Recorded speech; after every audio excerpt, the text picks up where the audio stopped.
Hello my dear students. Today I am going to discuss chapter 12, that is cyber safety. So in this chapter we are going to discuss cyber safety. तो यहाँ पर दो words हैं, cyber और safety. तो what is cyber? एक word है cyber. So in this chapter first of all let's see these are the learning objectives. ये सारी लर्निंग ऑब्जेक्टिव्स हैं जो कि हम इस चैप्टर में डिस्कस करेंगे. Cyber crime, importance of cyber safety, measures for cyber safety for kids, rules and cyber ethics and laws. So cyber safety, तो सबसे पहले जो वर्ड आता है that is the cyber space.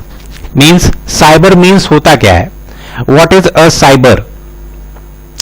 तो जैसा कि पता है कि हम अब जिस वर्ल्ड में रह रहे हैं वो वर्ल्ड एक नेटवर्क से, एक कंप्यूटर से और एक इंफॉर्मेशन से पूरी तरह टोटली कनेक्टेड है. मीन्स हमारे चारों तरफ एक एनवायरमेंट है. कैसा एनवायरमेंट है? डिजिटल एनवायरमेंट है. तो डिजिटल एनवायरमेंट में एक कंप्यूटर होता है, एक नेटवर्क होता है और कई सारे नेटवर्क एक साथ कनेक्टेड रहते हैं. मीन्स हम मोबाइल के थ्रू या फिर कंप्यूटर के थ्रू या फिर नेटवर्क से हम कनेक्टेड रहते हैं, चाहे वो कोई भी डिवाइस हो. मीन्स हमारे चारों तरफ एक एनवायरमेंट है जो कि नेटवर्क्स का एनवायरमेंट है और एक वर्ल्ड क्रिएट हो गया है, डिजिटल वर्ल्ड क्रिएट हो गया है, that is called a cyber space. इसी को हमने नेम दिया है साइबर स्पेस. मीन्स अगर हम देखें तो हमारे जितने भी फैमिली में मेंबर्स हैं सबके पास मोबाइल्स हैं, नेटवर्क से सभी कनेक्टेड हैं. आजकल सारी चीजें हम ऑनलाइन कर रहे हैं, एजुकेशन भी हम ऑनलाइन ले रहे हैं. तो it means there is a space around us called cyber space. So in this chapter you will learn तो how to protect your personal information. हम अपने पर्सनल इंफॉर्मेशन को कैसे प्रोटेक्ट कर सकते हैं, कैसे हम उसे, अपने डेटा को हम सेव कर सकते हैं, अपने फाइल्स को हम सेव कर सकते हैं. So the next main topic of this chapter is the cyber crime. तो क्राइम जैसा कि यहां पे दिया है वर्ड क्राइम, तो cyber crime is defined as a crime, unlawful act where computer or communication device or computer network is used to commit or facilitate the commission of crime. It means that the computer, जो computer है, it act as a weapon. एक तरीके से ये tool का work करता है, weapon का वर्क करता है to commit a crime, crime करने के लिए. Next thing is The internet is a dangerous place. Dangerous place क्यों है internet? That's because some tech-savvy individuals engage in various types of criminal activities online by abusing computer networks. तो computer दो तरह से use होता है. एक तो अगर हम क्राइम देखते हैं तो साइबर क्राइम में मींस कंप्यूटर के वर्ल्ड में जो क्राइम्स हो रहे हैं, यानी डिजिटल वर्ल्ड में जो क्राइम्स हो रहे हैं वो टू टाइप्स के हो रहे हैं. फर्स्ट टाइप में computer act as a target.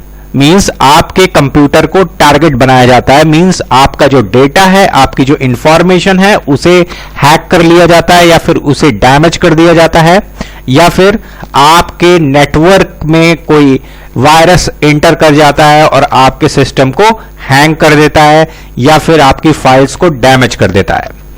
तो that is your computer act as a target. आपका कंप्यूटर टारगेट की तरह एक्ट होता है. दूसरा इसका जो पॉइंट है, दूसरा जो इसका फेस है वो है कंप्यूटर एज ए टूल और वेपन. तो पहले वाले में हमने देखा कि हमारा जो डेटा है, हमारी जो इंफॉर्मेशन है वो किसी न किसी तरह से डैमेज हो रही है, यानी कि हमारा जो कंप्यूटर है वो एज ए टारगेट है. बट इसमें computer as a weapon use हो रहा है, एज ए टूल यूज हो रहा है. It means the computer is used as a weapon और टूल। तो इसमें जो क्राइम्स होते हैं उसमें जैसे क्रेडिट कार्ड थेफ्ट है, साइबर टेररिज्म है, इलेक्ट्रॉनिक बुलिंग एंड स्टॉकिंग है, hacking, identity theft, network intrusions, software piracy. ये सारी जो टर्म्स हैं, ये सारे टर्म्स साइबर क्राइम से रिलेटेड हैं। These are all cyber crimes. अभी हम डिटेल में भी देखेंगे इन सारे टॉपिक्स को, but these are all the types of cyber crimes act over the internet with the combination of the computer and network. So cyber crime is also called e-crime. इसको हम e-crime भी कहते हैं। तो cyber crime की definition क्या हुई कि cyber crime is defined as a crime in which a criminal activity, कैसी एक्टिविटी परफॉर्म करते हैं? Criminal activity that occurs over the internet. Internet की हेल्प से हम एक क्रिमिनल एक्टिविटी एक्ट करते हैं। इट कवर्स क्राइम्स लाइक जैसे credit card theft, cyber terrorism, ये जितने भी टर्म्स दिए हुए हैं, these are all the cyber crimes. Next is the categories of cyber crimes. Cyber crimes की कितनी कैटेगरीज होती हैं? तो साइबर क्राइम्स की मेनली 3 कैटेगरीज होती हैं। क्लासिफिकेशन अगर हम करें साइबर क्राइम्स का, तो वो 3 टाइप से हम इसका क्लासिफिकेशन मींस इसके 3 टाइप से हम कैटेगराइजेशन कर सकते हैं। First is the crime against an individual और a person. Against a person अगर हम देखें तो हम किसी भी पर्सन के अगेंस्ट उसे हम कोई भी मैसेज, फेक मैसेज हम भेजते हैं, या फिर हम कोई रूमर उसके बारे में क्रिएट करते हैं, या फिर कोई गलत कमेंट हम उसके बारे में उसे सेंड करते हैं। ओके, तो ये अगेंस्ट ए पर्सन हुआ। नेक्स्ट है अगेंस्ट प्रॉपर्टीज। अगेंस्ट प्रॉपर्टीज में identity theft, fishing etcetera. Means जैसे आप ऑनलाइन शॉपिंग करते हैं या फिर आप ई बैंकिंग का यूज करते हैं, तो आपकी जो पर्सनल डिटेल्स हैं या आपकी बैंकिंग डिटेल्स हैं वो किसी न किसी तरह हैक हो जाए, या फिर वो किसी पर्सन के द्वारा चोरी कर ली जाए, that is called the against properties. और आपका बैलेंस, अकाउंट का जो बैलेंस है वो खाली हो जाए, तो that is against properties. Third जो क्लासिफिकेशन है, क्राइम टारगेटिंग द गवर्नमेंट और ऑर्गेनाइजेशंस। मतलब जो बड़े ऑर्गेनाइजेशंस हैं जैसे बैंक्स हैं या फिर और कोई ऑर्गेनाइजेशंस है, इंडस्ट्री है, तो वहां पे जो नेटवर्क है उसमें वायरस इंटर कर जाए, ओके, या फिर उस नेटवर्क को हैक कर लिया जाए, उनके डेटा को डैमेज कर दिया जाए, या जितने भी फाइनेंशियल इंस्टीट्यूशंस हैं उनके डेटा को डैमेज कर दिया जाए, that is the crime targeting the government organisations और इंस्टीट्यूशंस। जो इसमें सबसे आगे टॉपिक आता है, that is the importance of cyber safety. तो साइबर सेफ्टी बहुत इंपॉर्टेंट टॉपिक है। इंपॉर्टेंस क्या है साइबर सेफ्टी की? Why is this important? तो आज के समय में today we are living in an information technology age. हम इंफॉर्मेशन टेक्नोलॉजी की एज में रह रहे हैं। तो you realise that technology world is much bigger world. आज टेक्नोलॉजी बहुत बड़ा एक वर्ल्ड है। It is much bigger but it can be extremely dangerous, और डेंजरस भी बहुत है because it is extremely important for us to educate our children to make sure that they are being safe and polite when communicating. तो बहुत ही safely और बहुत ही politely हमें communicate भी करना चाहिए। और इंटरनेट जब हम यूज करते हैं तो सबसे ज्यादा इंपॉर्टेंट है कि कोई इस तरह का ऑनलाइन फ्रॉड हमारे साथ ना हो और कोई डेंजर हमारे साथ ना हो। मींस हमारे डेटा के साथ या हमारे इंफॉर्मेशन, जो इंपॉर्टेंट इंफॉर्मेशन है, वो हैक ना हो जाए। और हमारा डेटा डिलीट ना हो जाए, ये बहुत इंपॉर्टेंट है। तो इसलिए cyber safety is a very important issue, एक ये बहुत बड़ा इशू है। And with the growing volume and sophistication of cyber attacks, तो साइबर अटैक्स भी होते हैं, मींस कोई थर्ड पर्सन आपके नेटवर्क में एंटर कर जाए और आपके डेटा को हैक कर ले, या फिर आपके डेटा को डैमेज कर दे, आपकी फाइल्स को डैमेज कर दे, आपकी जो कॉन्फिडेंशियल इंफॉर्मेशन है, जो इंपॉर्टेंट इंफॉर्मेशन है, उसे वो चोरी कर ले या फिर किसी और को सेंड कर सकता है।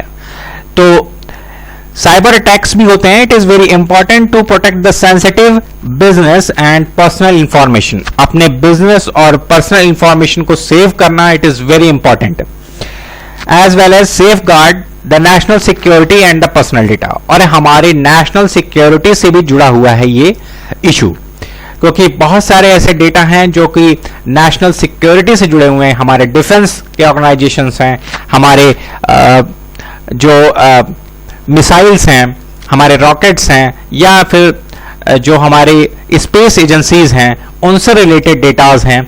तो बहुत इंपॉर्टेंट डेटाज हैं जिसे हमें सेव करना है।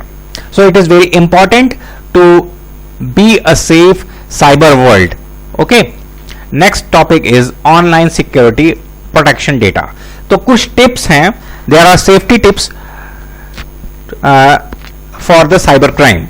साइबर क्राइम को से बचने के लिए हमने कुछ सेफ्टी टिप्स हम ध्यान रखते हैं, जिसमें हम कुछ मेजर्स अप्लाई करते हैं कि हम किस तरह साइबर क्राइम को रोक सकते हैं। The first is the use antivirus software. सबसे पहले हम इंस्टॉल करेंगे अपने कंप्यूटर में एक एंटीवायरस सॉफ्टवेयर, इंसर्ट करेंगे फायरवॉल्स। अगर कोई अननेसेसरी सॉफ्टवेयर है या फेक सॉफ्टवेयर है तो उसे अनइंस्टॉल करेंगे। बैकअप, मेंटेन बैकअप मींस जो बैकअप है, बैकअप मींस यानी कि हम अपने जो इंपॉर्टेंट फाइल्स हैं, जो हमारा इंपॉर्टेंट डेटा है, उसका हम एक बैकअप बना के रखेंगे। यानी कि अगर सपोज वायरस इंटर कर जाए और हमारे डेटा को डैमेज कर दे तो भी बैकअप में हमारा डेटा सेव रहेगा। चेक सिक्योरिटी सेटिंग्स, और अपने सिस्टम की सिक्योरिटी सेटिंग्स को भी चेक करना चाहिए कहीं वो ऑफ तो नहीं है। Stay anonymous, choose a genderless screen name. It means कि स्क्रीन पर कभी भी अपना रियल नेम ना शो करके, जेंडरलेस नेम मींस उससे ये नहीं शो होना चाहिए कि आपकी आइडेंटिटी शो हो। एक फेक आइडेंटिटी का नेम हमें शो करना चाहिए, हमें अपनी रियल आइडेंटिटी शो नहीं करनी चाहिए। Never give your full name और एड्रेस टू स्ट्रेंजर्स। और कभी भी अगर फेक वेबसाइट के थ्रू या कोई आपसे फेक पर्सन आपसे आपका फुल नेम और एड्रेस मांग रहा है जिसे आप नहीं जानते हैं, तो उसे भी कभी अपना फुल नेम और एड्रेस नहीं देना चाहिए। Learn more about internet privacy, और इंटरनेट प्राइवेसी से रिलेटेड जो भी गाइडलाइंस हैं उन्हें हमें फॉलो करना चाहिए।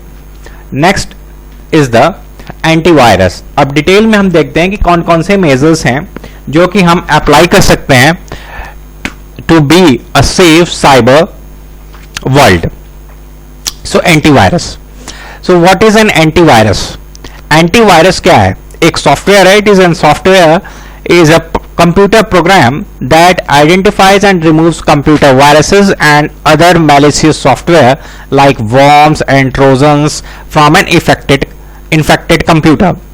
तो कंप्यूटर एंटीवायरस एक कंप्यूटर सॉफ्टवेयर है, एक प्रोग्राम है जो कि रिमूव करता है वायरसेस को, या फिर कोई मैलिशियस सॉफ्टवेयर है जैसे कि वॉर्म्स एंड ट्रोजन्स हैं। वॉर्म्स एंड ट्रोजन्स क्या हैं? एक टाइप के सॉफ्टवेयर ही है, मींस यूजफुल, लगता है कि यूजफुल सॉफ्टवेयर है, but it is a virus, a kind of virus.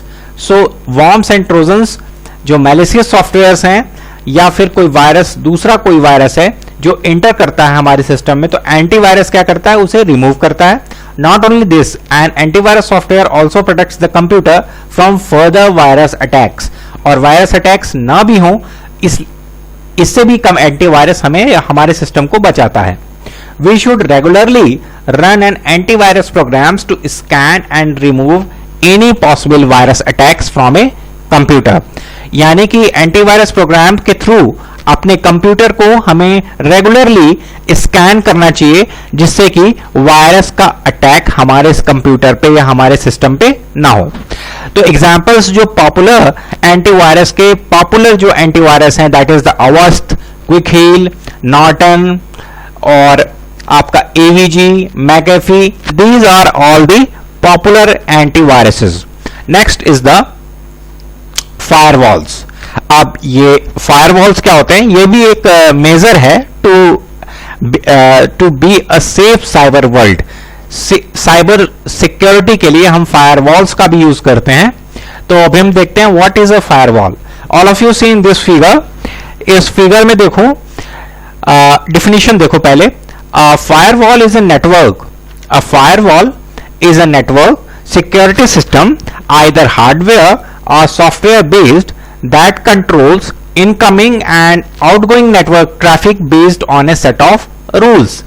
यहां पर ये इंटरनेट है, this is internet and this is बीच में ये फायरवॉल है and this is our network, ये हमारा नेटवर्क है।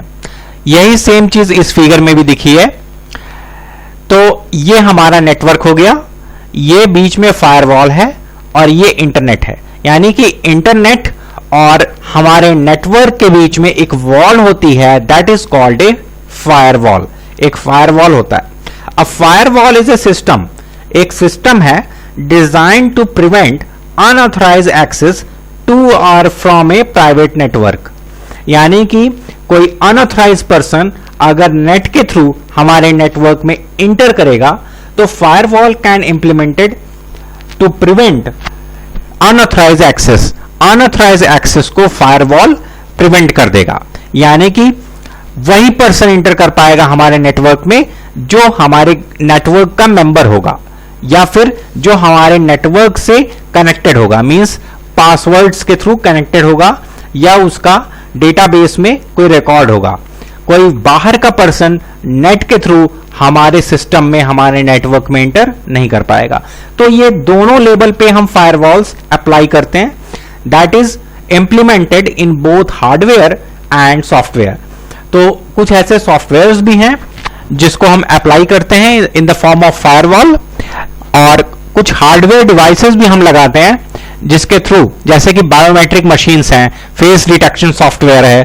तो फायरवॉल्स दोनों लेवल पे हम अप्लाई करते हैं, हार्डवेयर लेवल पे भी और सॉफ्टवेयर लेवल पे भी। जैसे फेस डिटेक्शन है, जैसे ही चेहरा जब तक स्कैन नहीं होता, या फिर फिंगरप्रिंट स्कैनर है, जब तक फिंगरप्रिंट स्कैन नहीं होती तब तक सिस्टम ओपन नहीं होता या मोबाइल ओपन नहीं होता, दैट इज अ फायरवॉल। तो ये हार्डवेयर फायरवॉल है।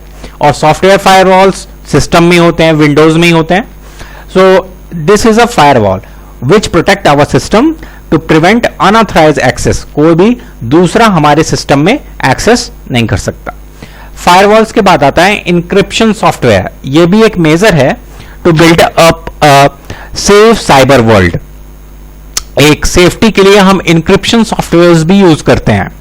तो सबसे पहले हम देखते हैं इंक्रिप्शन मीन्स क्या होता है। What do you mean by encryption? तो इंक्रिप्शन मीन्स होता है कि जैसे हमने एक प्लेन टेक्स्ट लिखा, all of you see in figure, this is plain text. यहां पर हमने प्लेन टेक्स्ट लिखा जैसे हम कॉमनली लिखते हैं प्लेन टेक्स्ट, और उस प्लेन टेक्स्ट को हमने इनक्रिप्ट किया। इनक्रिप्ट करके उसे हमने कन्वर्ट कर दिया साइफर टेक्स्ट में। ओके, मींस जैसे हमारा पासवर्ड है, हमने कोई पासवर्ड रखा और जब हमने पासवर्ड सेंड किया तो पासवर्ड जो है वो इनक्रिप्टेड हो गया और वो कन्वर्ट हो गया साइफर टेक्स्ट में। मींस जो ओरिजिनल पासवर्ड है वो दिखेगा नहीं, वो डॉट डॉट डॉट डॉट दिखेगा। That is converted into a cipher text. Means वो ओरिजिनल टेक्स्ट नहीं है, it converts to a cipher text. और फिर जब सिस्टम उसको डिक्रिप्ट करेगा, that is the decryption.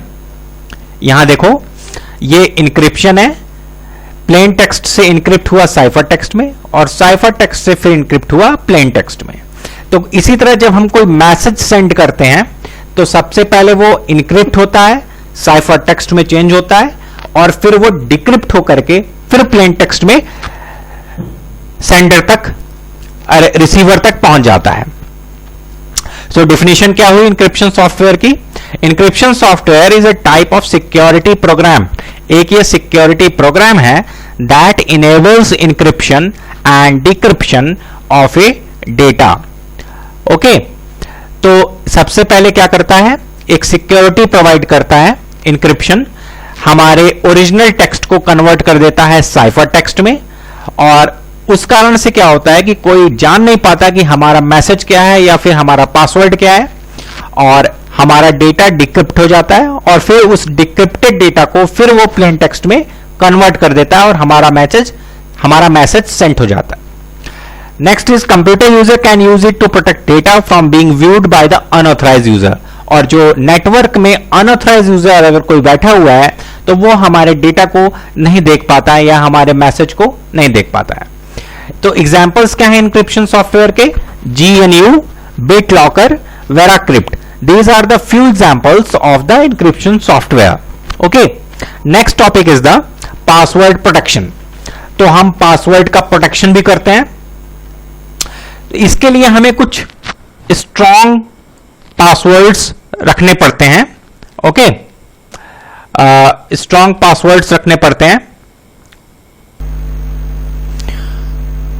So we are discussing about the password protection. तो अगर हम पासवर्ड प्रोटेक्शन की बात करते हैं तो it is also a measure to for a safe cyber security. Cyber security के लिए पासवर्ड प्रोटेक्शन भी इंपॉर्टेंट है। तो अगर हम पासवर्ड प्रोटेक्शन देखते हैं तो password is a word. Password क्या होता है? आप कोई भी अकाउंट ओपन करते हैं जब फेसबुक पर या फिर ट्विटर पर तो पासवर्ड डालते हैं। तो पासवर्ड इज अ वर्ड और string of characters that a user is supposed to enter to gain access to the computer और any kind of his personal account. कोई पर्सनल अकाउंट क्रिएट करता है तो कोई ना कोई कैरेक्टर डालता है, चाहे वो नाम हो, चाहे वो कोई मोबाइल नंबर हो या फिर कोई और पासवर्ड हो सकता है। It helps ensure the computers or data can only be accessed by those who have been granted the right to view or access them. जिसको पासवर्ड पता होता है या जिसको राइट होता है पासवर्ड्स का पासवर्ड पता होता है वही इसको ओपन कर सकता है।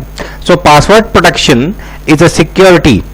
पासवर्ड प्रोटेक्शन एक सिक्योरिटी प्रोसेस है दैट प्रोटेक्ट्स इंफॉर्मेशन, हमारे डेटा को, हमारे इंफॉर्मेशन को सेव करता है by allowing only those with an authorized password, जिसके पास authorized password होगा वही सिस्टम को ओपन कर पाएगा, वही फाइल्स को ओपन कर पाएगा, और दूसरा अनऑथराइज्ड पर्सन फाइल्स को ओपन नहीं कर पाएगा। To protect data and information strong passwords are very important. इसीलिए जो पासवर्ड बनाया जाता है it should be very strong. Password बहुत ही स्ट्रॉन्ग होने चाहिए। तो as you see in the figure में देखते हैं, first is the change your password regularly. अपने पासवर्ड को रेगुलर चेंज करना चाहिए, एक जैसा पासवर्ड हमेशा नहीं रखना चाहिए।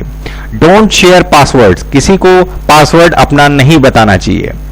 And make password hard to guess, और बहुत ही ऐसा पासवर्ड रखना चाहिए कि कोई आपका पासवर्ड गेस न कर पाए। It is also a technique to have strong passwords. और अपने पासवर्ड में एक टिप्स ये भी है कि अपने पासवर्ड में हमेशा नंबर्स, कैपिटल लेटर्स और सिंबल्स भी इंक्लूड करने चाहिए। खाली कैपिटल लेटर्स या खाली नंबर्स या खाली सिंबल्स ही नहीं रखने चाहिए, मिक्सअप होना चाहिए कैपिटल लेटर्स का, नंबर्स का, सिंबल्स का। And do not fall for phishing attacks. Okay, so it means that never hand out your personal details. Phishing attacks means अगर कोई आपकी पर्सनल डिटेल्स मांग रहा है, आपके पासवर्ड्स मांग रहा है, आपके पर्सनल नेम मांग रहा है, ईमेल आईडी मांग रहा है, तो अपने पर्सनल डेटा को किसी से शेयर नहीं करना चाहिए। एंड अगर इस तरह का कोई ईमेल आता है आपके पास कि आपके पासवर्ड्स मांग रहा है, आपकी बैंक की डिटेल्स या आपकी पर्सनल डिटेल्स मांग रहा है, तो उसे भी शेयर नहीं करना चाहिए। And log out, remember to log out every time after accessing your banking and shopping sites. और अगर आपने कोई अपनी बैंकिंग साइट ओपन की है, आप मोबाइल बैंकिंग या फिर इंटरनेट बैंकिंग यूज कर रहे हैं या फिर आप शॉपिंग कर रहे हैं ऑनलाइन, तो हमेशा लॉग आउट हो जाना चाहिए. लॉग आउट किए बिना साइट को बंद नहीं करना चाहिए. तो always remember to log out every time after accessing your banking and shopping sites. Next is the identity theft protection. ये भी एक मेजर है to have a safe cyber environment and safe cyber for the safe cyber security. Cyber security की field में अगर हम देखें तो आइडेंटिटी थेफ्ट प्रोटेक्शन भी एक एक्ट है, क्रिमिनल एक्ट है जो कि परफॉर्म होता है. तो आइडेंटिटी थेफ्ट ना हो, इसका प्रोटेक्शन कैसे किया जाए?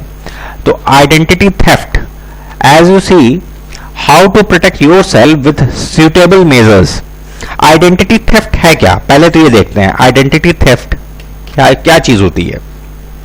तो identity theft refers to the act of stealing and misusing someone's personal information. Means आपकी कोई कॉन्फिडेंशियल इंफॉर्मेशन है, आपके बैंकिंग डिटेल्स हैं, आपके पर्सनल डिटेल्स हैं, और वो कोई उसको स्टील कर ले, मींस उसको कोई चुरा ले और उसका मिसयूज करे.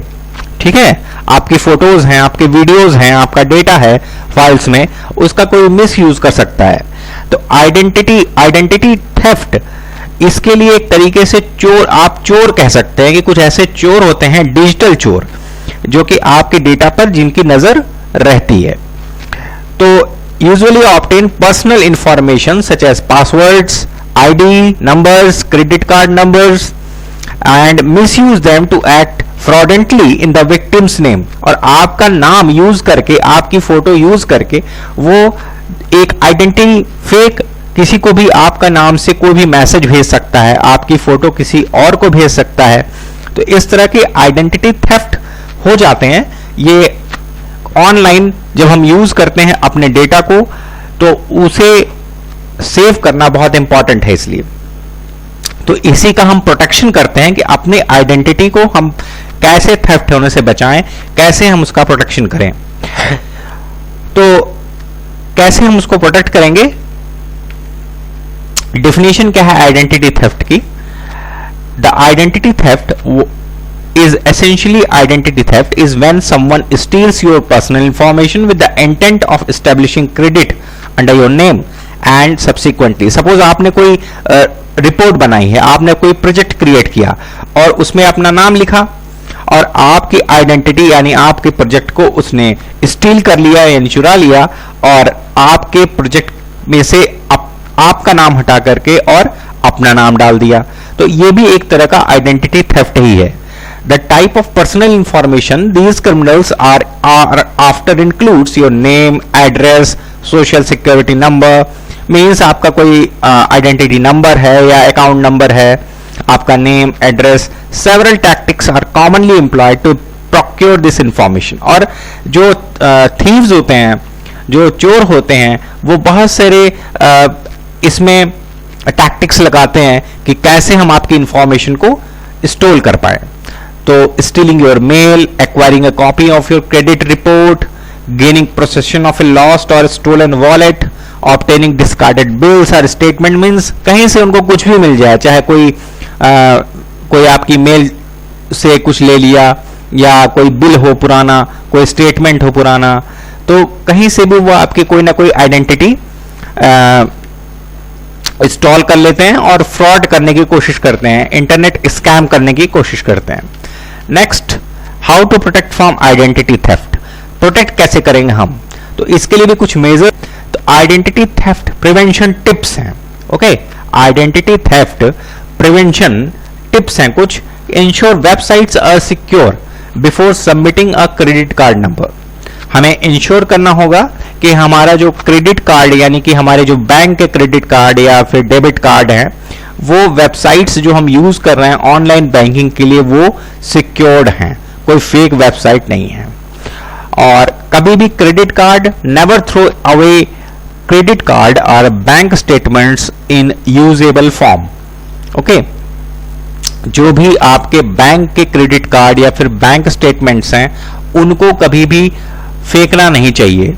ओके, जैसे हम एटीएम से जब विड्रॉ करते हैं मनी, तो जो बिल जो रिसिप्ट आती है उस रिसिप्ट को कभी भी फेंकना नहीं चाहिए।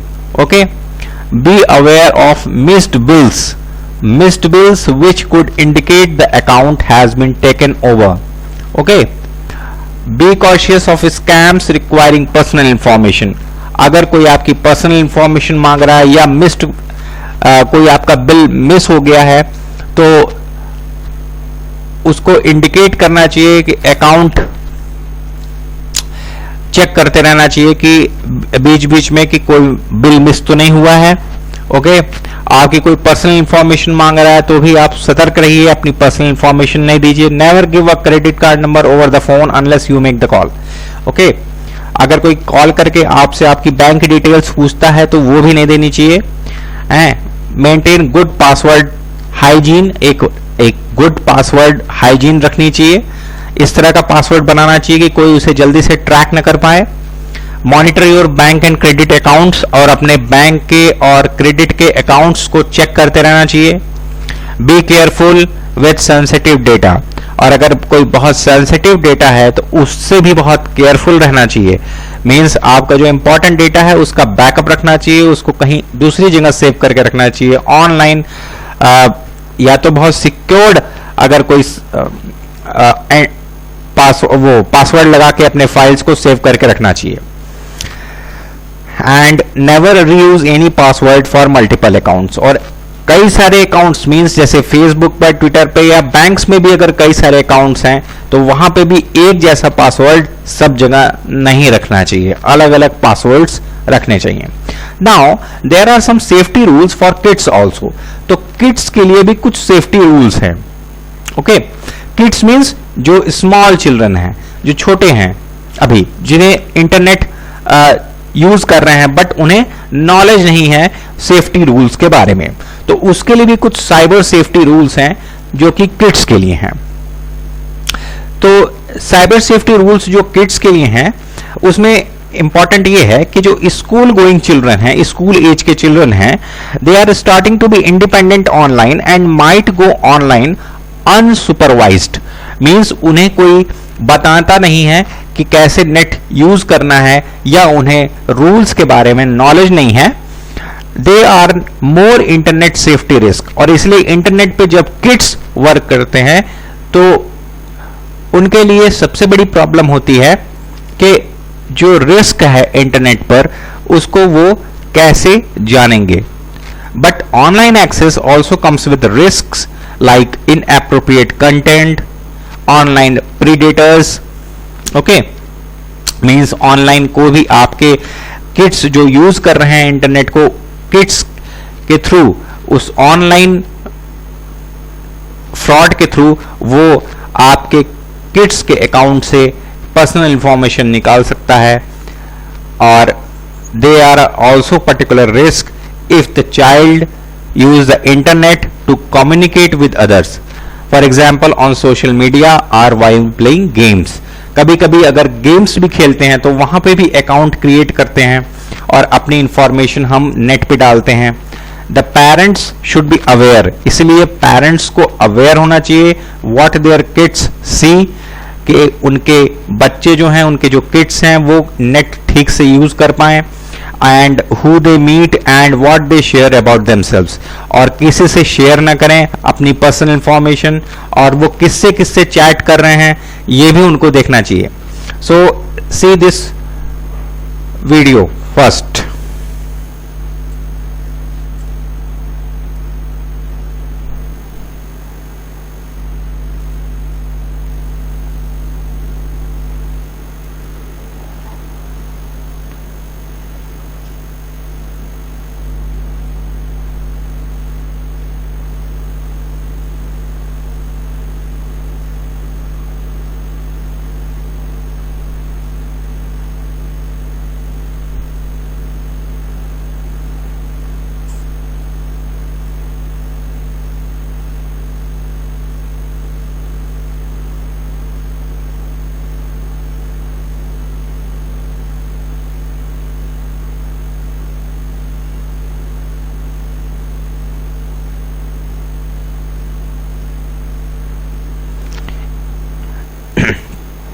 Now see on this page, encourage kids to delete requests from strangers or any contacts they don't know in person, especially while playing mobile games.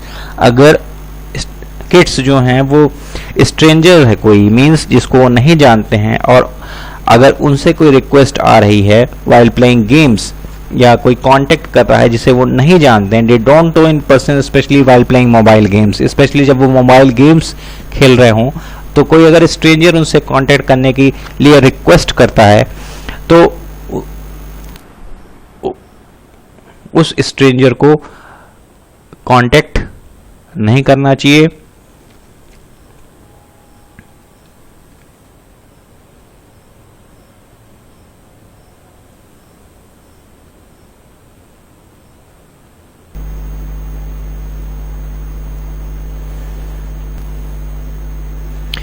See once again the internet safety tips for kids.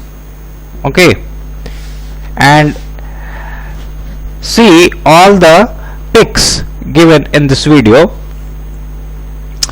Co-view and co-play with your kids. It helps understand what kids are doing online. Use parental controls and safe search options. It can help block your child from accessing specific websites, apps or functions. तो parental controls में होना चाहिए अपने kids पे. It helps block your child from accessing specific websites, apps or functions.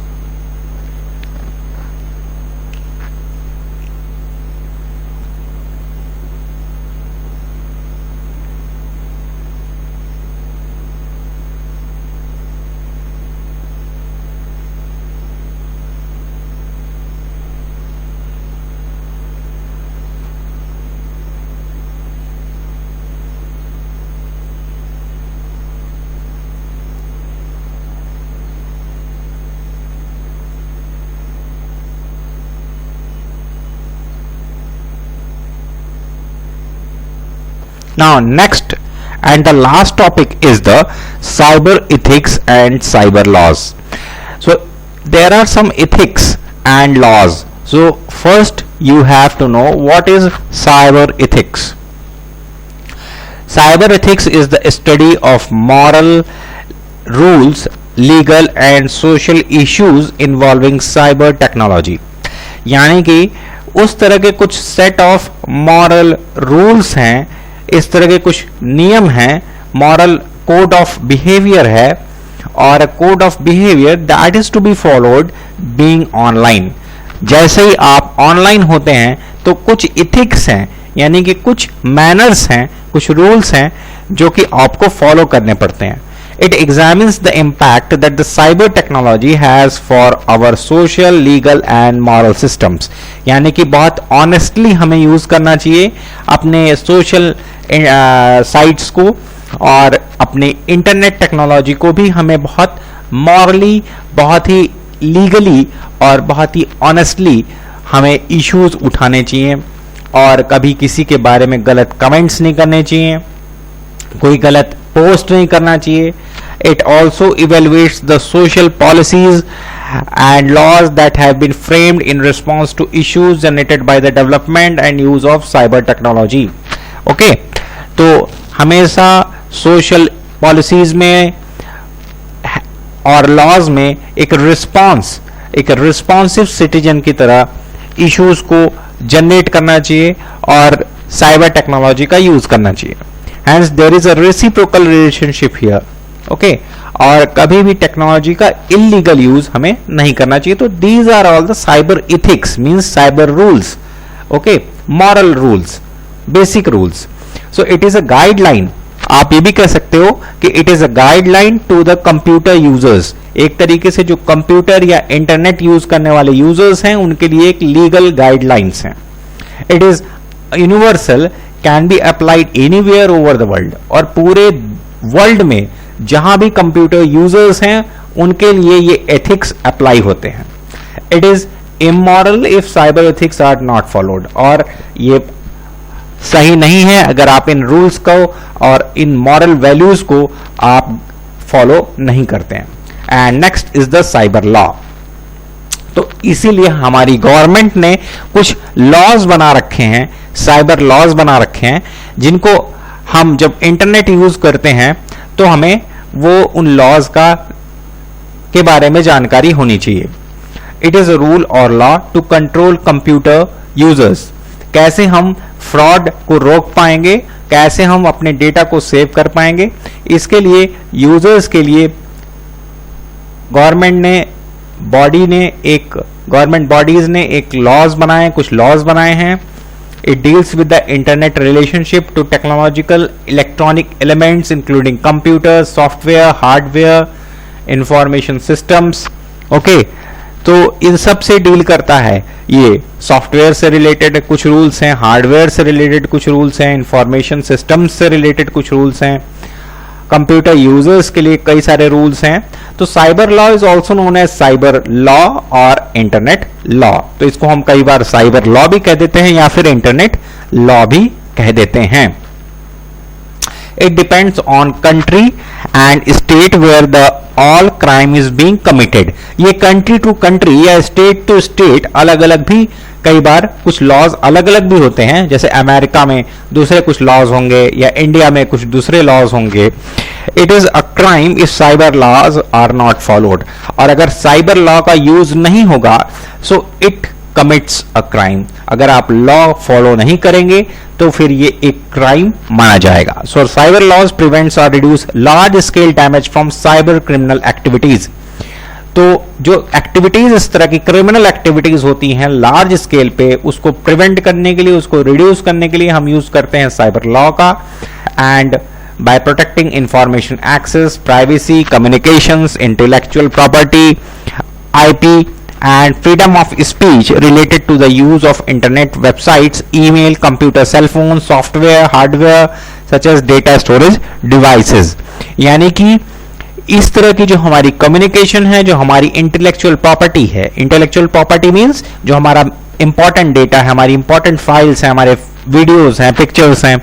तो जब हम websites का या अपनी ईमेल का, अपने सेल फोन्स का हम यूज करते हैं तो यहां पर हमें उन साइबर लॉज को फॉलो करना चाहिए. मींस जो कंप्यूटर को यूज करने वाला पर्सन है उसे इन साइबर लॉज का यूज करना चाहिए और इलीगल एक्टिविटीज या क्रिमिनल एक्टिविटीज सिस्टम के थ्रू या फिर इंटरनेट के थ्रू नहीं फॉलो करनी चाहिए और साइबर लॉज और साइबर इथिक्स का यूज करना चाहिए.